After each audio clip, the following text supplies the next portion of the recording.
Nadine Dorries has finally released her resignation letter, but she didn't actually send it to the Prime Minister.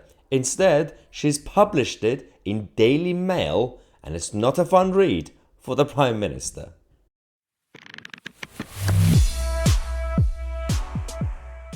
Hello, ladies and gentlemen. Welcome to the first video of the day. This letter came out last night, but I was taking a break last night, as you guys know. But I'm going to just react quickly to parts of this resignation letter that we received from Nadine Dorries, who promised to resign about, 2 months ago, alongside all the other MPs that triggered the by-elections at the same time. She waited. Now we're going to have the by-election in Mid-Bedfordshire, and it's going to be completely chaotic for the Tories because they are going to be facing potentially one of the worst defeats in history, and people like Nadine Dorries causing trouble is not helping the so-called Tory party unity. All right, first, let's talk about the exit of Nadine Dorries. Over the last few months, we've had a massive clash between Nadine Dorries and Downing Street under the leadership of Rishi Sunak. The problem with this is that now everybody sees Nadine Dorries as the mouthpiece of Boris Johnson. She was Boris's biggest ally and very close friend and everything else. But one of the problems we have is that actually helping Boris Johnson or not? Or being close to Boris, is it helping Nadine Dorries or not? We know she's already a chaotic character. She's extremely chaotic. And this is not the first time something like this has happened. She had a massive clash with George Osborne and David Cameron when they were in government. She called them the out-of-touch posh boy Etonians, whatever she called them. That was beautiful. And everything she has said in this letter, which I'm going to show you parts of it now. I know a lot of you have already read this letter, but it's important to go through the key points again. She's right. She makes good points. But the messenger might be undermining the message a little bit. Some people might say, let's just say. All right. So the beginning of it starts with saying, obviously, dear Prime Minister, it's been an honor and privilege and all that. And then she said, despite what some in the media and you yourself have implied, my team of caseworkers and I have continued to work for my constituents faithfully and diligently to this day. So this rumor came out a while ago when the clash was starting, and especially when Nadine Dorries said she's going to resign immediately. The rumors were that she's not even actually helping her constituents and she's not even responding to emails or whatever. Not really sure where those rumors came from, because unless you work in her office or unless you're a number of constituents who have evidence of repeatedly being ignored, then those who spread the rumor in the media, they were not challenged, which was quite interesting. It's highly likely that MPs don't respond to a number of emails and caseworks. It happens all the time, or they respond to them late. But Nadine Dorries came and defended herself, saying all the casework is completed. Go have a look.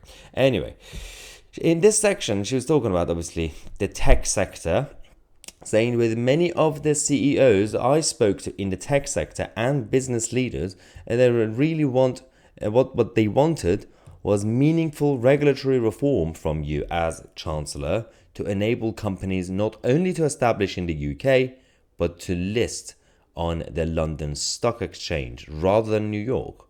You flashed your gleaming smile in your Prada shoes and Savile Row suit from behind a camera, but you were not listening.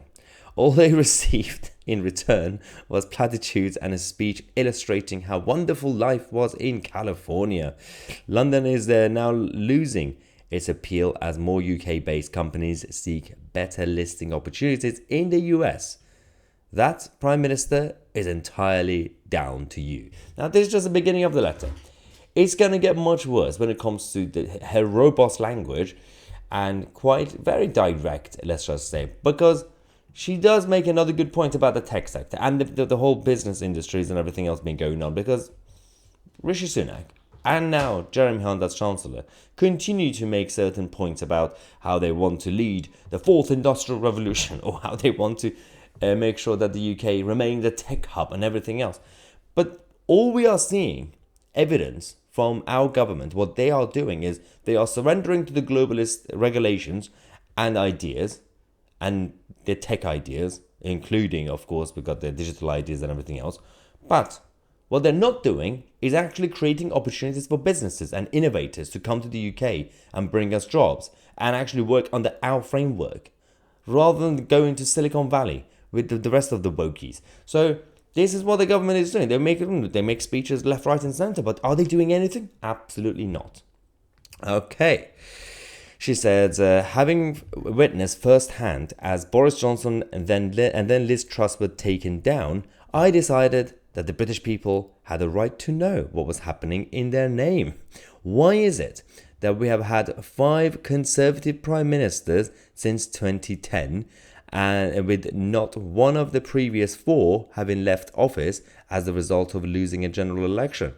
That is a democratic deficit which the Mother of Parliaments should be deeply ashamed of, and which, as you and I know, is the result of the machination of a small group of individuals embedded deep at the centre of the party and Downing Street.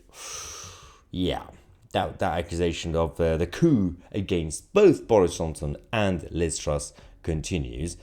With this part of the letter, I think one of the main areas is it's the fault of the Tory party. We can't really blame the Mother of Parliaments for this mess. It wasn't. Yes, you can say, for example, part of the witch hunt against Boris Johnson was also led by the Labour Party and the Lib Dems, but it was the creation of the Tory government, the Tory party, that allowed them to do the witch hunt. Witch hunts always happen. The point of the opposition is to go after you and find ways, dirty tactics at times. I'm not advocating for that, but it happens all the time. Your job is to not give them that opportunity. Boris Johnson and his cabinet, by betraying the base and everything else and completely being idiotic, they allowed the witch hunters to start their coup. But yes, she's spot on about what happened with Liz Truss and Boris Johnson, about those who took the opportunity. And where are they now? They're on Downing Street. Rishi Sunak. All right. The next section. Oh, this is quite interesting because she said, your allies, Prime Minister, which targeted Boris Johnson, transferred to Liz Truss and now moved on to me in order to bring her down as well. But I have not been a Prime Minister. I do not have security or protection. Attacks from people led by you declared open season on myself, and the past weeks have resulted in the police having to visit my home and contact me on a number of occasions due to threats to my person. So these are serious issues. We get it. I'm not a fan of Rashid Sunak, and we can easily imagine Downing Street being behind a lot of these attacks, potentially. But we don't have the actual evidence. She's very direct about saying, Prime Minister, you're behind it, or you're doing it. It's very tricky. Again, hopefully she wouldn't really cross that thin line, the legal line. But we know how the machine has been working in No. 10 Downing Street. We know how they've been orchestrating a number of attacks over the last few years against their opposition. But if they truly cared about staying in power for the right reasons, and if they truly cared about eliminating real opponents and opposition, they would have brought down their main opposition, which is Keir Starmer and the Labour Party. Instead, they are helping Keir Starmer to rise up in the polls. So, well done, Downing Street. Bunch of children in power. This is the best part of the letter, apparently, according to everybody. Nadine Dorries says, since you took office a year ago, the country is run by a zombie parliament where nothing meaningful has happened. What exactly has been done or have you achieved? You hold the office of Prime Minister unelected, without a single vote, not even from your own MPs. You have no mandate from the people and the government is adrift. You have squandered the goodwill of the nation. For what? That ending, for what? I can't argue against that part. The parliament is a little bit of a zombie parliament. The government doesn't really have a mandate in that sense. I know that with parliamentary democracy, the way it works, you don't really vote for, you don't elect officially the Prime Minister, but you do vote for the Prime Minister as party leader in terms of on an emotional level, not on a literal level. You don't vote for the Prime Minister, but that's not how people see it. People vote for the party because they like the party leader. It goes hand in hand. And Rishi Sunak doesn't even have the mandate from his own party members, because his own party members We're against Rishi Sunak. And we're going to have in about 3-4 weeks the Conservative Party gathering in, I believe, Birmingham. I think that's where the conference is. Or Manchester, I don't know, they keep moving it. And this conference is going to be quite interesting because the members are not happy with Rishi Sunak being party leader. And even last year, the mood was quite dry and a little bit heavy. So we're going to find out if this happy Tory family is going to be surviving before the next election. All right. This is she gets into the financial matters, economic matters. She says, you have increased corporation tax to 25%, taking us to the level of the highest tax take since World War II at 75% of GDP, and you have completely failed in reducing illegal migration or delivering on the benefits of Brexit. The bonfire of a EU legislation has swerved. The Windsor Framework Agreement, a dead duck, brought into existence by shady promises of future okay, I'm going to respond to both the level of taxation, the EU legislation, and the Windsor Framework in a second. But she does continue by talking about how you've been saying you're going to reduce inflation, citing your plans. But there has been no budget, no new fiscal measures, no debate. There is no plan. Such statements take the British public for fools. The decline in the price of commodities such as oil and gas, the ease pressure on the supply of wheat, and the increase in interest rates by the Bank of England are what has taken the heat out of the economy and reduced inflation. For you to personally claim credit for this was not genuine. That is absolutely spot on. This is where I'm going to have to do it. Well done, Nadine Dorries. This is the best part, actually, of that letter. But I'm still going to be criticizing Nadine because she had a problem. She has a problem now with high taxes. Why was she fine with Boris Johnson's government and his high taxes? She has a problem with dodgy promises when it comes to Brexit Britain, like the Windsor Framework. Why was she fine with the Northern Ireland Protocol that his former boss Boris Johnson promised that it's going to be a permanent solution? She's saying that she's upset that we're not destroying and removing the EU legislation from our statute books. Why was she fine with Boris Johnson also not having the urgency to do it? I mean, Nadine Dorries, I love you, but come on. You're all hypocrites. All right, she finishes by saying, it is a fact that there is no affection for Keir Starmer out on the doorstep. He does not have the winning X-Factor qualities of a Thatcher, a Blair, or a Boris Johnson. And sadly, Prime Minister, neither do you.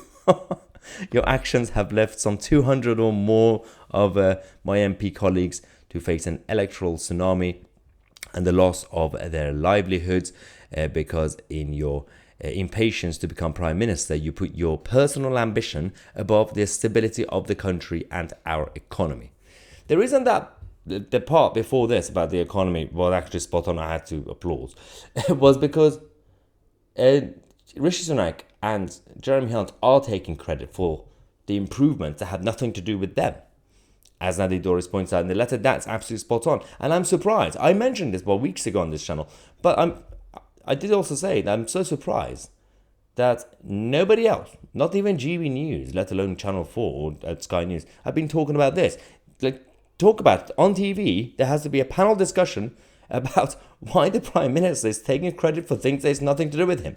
It makes no sense why we allow these politicians to get away with nonsense on a regular basis. Every now and then we expose their hypocrisy. Yeah, well done us.